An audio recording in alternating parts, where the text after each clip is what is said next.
Siang itu Rasulullah Shallallahu Alaihi Wasallam sedang dalam keadaan sholat berjamaah bersama para sahabat-sahabat beliau. Di antaranya sederetan sahabat yang makmum di belakang Rasulullah. Nampak seorang tengah baya yang kusut rambutnya dengan berpakaian yang lusuh. Ia dikenal sebagai seorang sahabat Rasulullah yang tekun beribadah. Setelah Rasulullah menyelesaikan sholatnya, sahabat berpakaian lusuh itu segera beranjak pulang tanpa membaca wirid terlebih dahulu, tanpa berdoa terlebih dahulu. Lalu Rasulullah Shallallahu Alaihi Wasallam menegurnya, "Wahai Tha'labah, mengapa engkau tergesa-gesa pulang? Tidakkah engkau berdoa terlebih dahulu? Bukankah tergesa-gesa keluar dari masjid itu adalah kebiasaan orang-orang yang munafik?" Lalu Tha'labah menghentikan langkahnya. Ia sangat malu ditegur oleh Rasulullah Shallallahu Alaihi Wasallam. Tetapi apa mau dikata, ia terpaksa harus berterus terang kepada Rasulullah. "Wahai Rasulullah, kami hanya memiliki sepasang pakaian untuk sholat, dan saat ini istriku di rumah belum melaksanakan sholat karena menunggu pakaian yang aku kenakan ini. Pakaian yang hanya sepasang ini kami pergunakan sholat secara bergantian, wahai Rasulullah. Kami sangat miskin. Untuk itu, wahai Rasulullah, jika engkau berkenan, doakanlah kami agar Allah menghilangkan semua kemiskinan kami dan Allah memberikan rezeki yang banyak terhadap kami."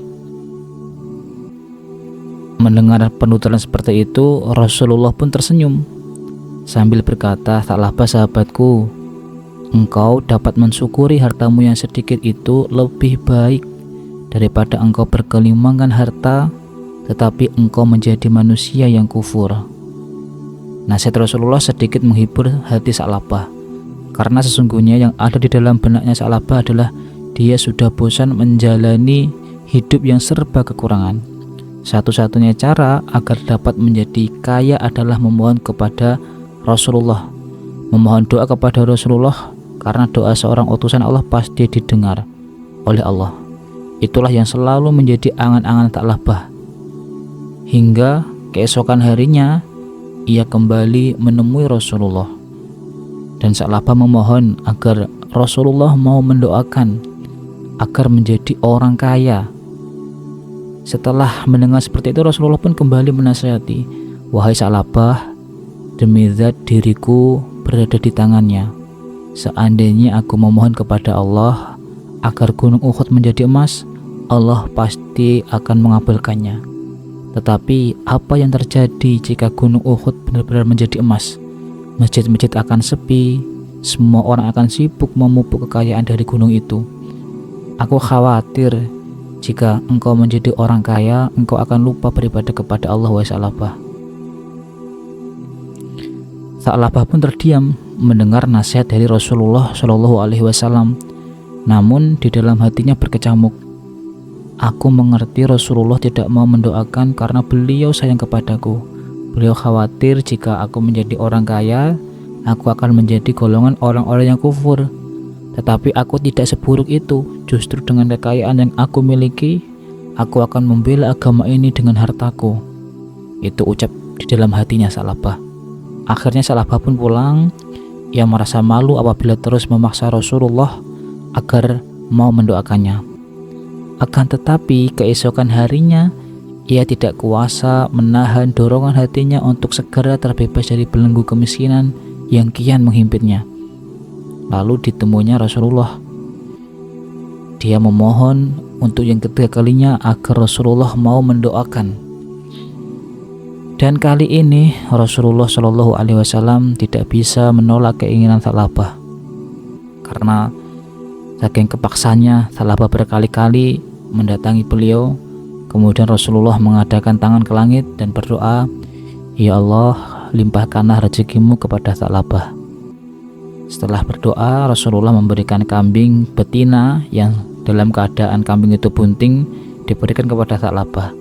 "Wahai Tha'labah, peliharalah kambing ini dengan baik-baik," pesan dari Rasulullah Shallallahu Alaihi Wasallam.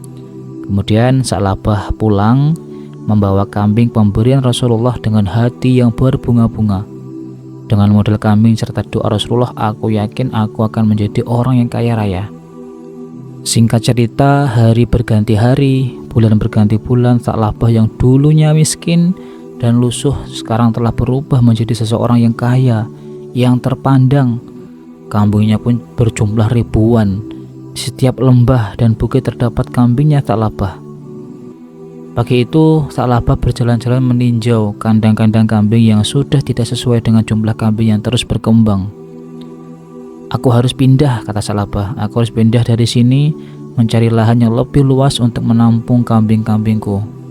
Akhirnya Tha'labah menemui lahan yang luas di pinggir Madinah. Di sana ia membangun kandang-kandang yang baru, yang lebih besar dari sebelumnya.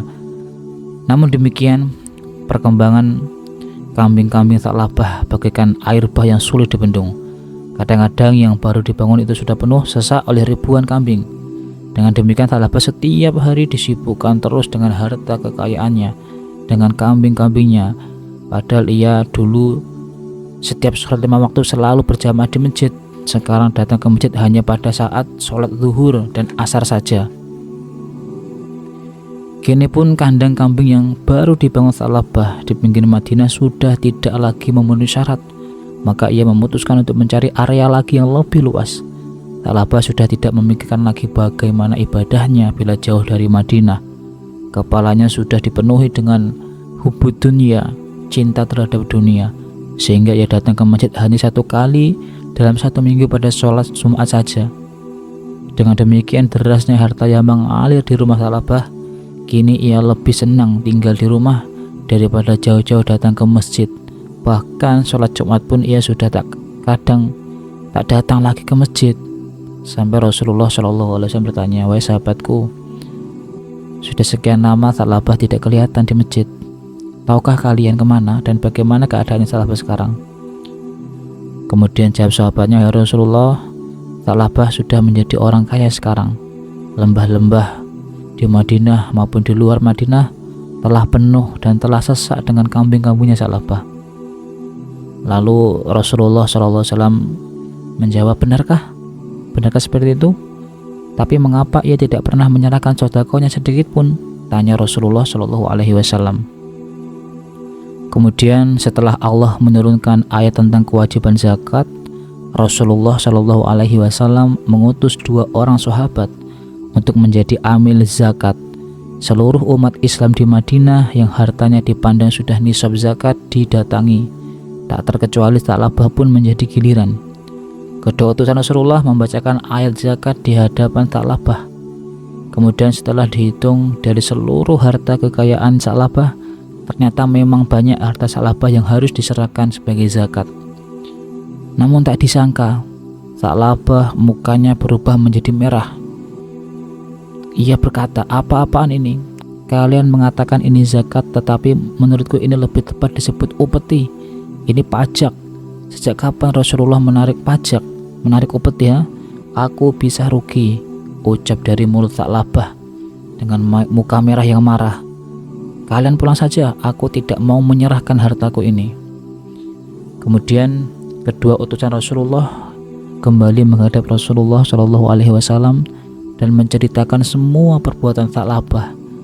Lalu beliau bersedih telah kehilangan seorang sahabat yang dulunya tekun beribadah ketika miskin, namun setelah diberi kekayaan oleh Allah, ia telah terpengaruh dengan harta kekayaannya. Lalu Rasulullah SAW berkata, "Sungguh celaka Tha'labah, celakalah dia." Kemudian Allah menurunkan ayat 75 dalam surat At-Taubah tentang ciri-ciri orang yang munafik.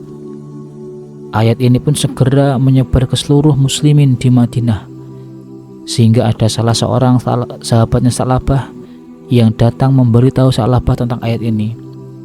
Datang kepada Tha'labah, "Celakalah engkau Tha'labah, celakalah engkau. Allah telah menurunkan ayat karena tingkah perbuatanmu." Dengan seperti itu akhirnya Tha'labah tertegun. Ia baru sadar bahwa hawa nafsu, angkara murka telah lama memperbudaknya. Kini ia langsung bergegas menghadap Rasulullah dengan membawa zakat dari seluruh hartanya. Namun Rasulullah tidak berkata apa-apa kecuali hanya sepatah kata, "Sebab kedurhakaanmu Allah melarangku untuk menerima zakatmu, wahai Tha'labah." Kemudian Rasulullah mengambil segenggam tanah lalu ditaburkan di atas kepala Tha'labah dan berkata, inilah perumpamaan amalanmu selama ini sia-sia belaka. Aku telah perintahkan agar engkau menyerahkan zakat, tetapi engkau menolaknya. Celakalah engkau Tha'labah. Dan akhirnya Tha'labah kembali ke rumahnya dengan penyesalan yang tanpa batas dan tiada arti, sampai suatu hari terdengar kabar Rasulullah SAW telah wafat. Ia semakin sedih karena taubatnya tidak diterima oleh Rasulullah hingga wafatnya Rasulullah. Kemudian Tha'labah mencoba mendatangi Khalifah Abu Bakar sebagai pengganti Rasulullah. Ia datang membawa zakatnya, namun apa kata Abu Bakar? Rasulullah saja tidak mau menerima zakatmu, wahai Tha'labah. Bagaimana mungkin aku dapat menerima zakatmu? Demikian pula di zaman kekhalifahan Umar bin Khattab, Tha'labah mencoba menyerahkan zakatnya. Umar pun gak mau menerimanya, sebagaimana Rasulullah dan Abu Bakar tidak mau menerima zakatnya. Bahkan sampai Khalifah Utsman bin Affan juga tidak mau menerima zakat Tha'labah, karena Rasulullah, Abu Bakar dan Umar tidak mau menerima zakatnya. Itulah para saudara muslim, kehidupan yang hina dan penuh dengan kemurkaan Allah telah menimpa seorang sahabat Rasulullah yang bernama Tha'labah, yang telah tenggelam di dalam gelimang harta hingga menyeretnya ke lembah kemunafikan. Ia telah melalaikan kewajibannya, ia telah mengingkari janji-janjinya, ia telah melecehkan kemuliaan Allah dan Rasulnya, sehingga membuahkan penderitaan yang kekal abadi di dalam neraka. Na'udzubillah min dzalik.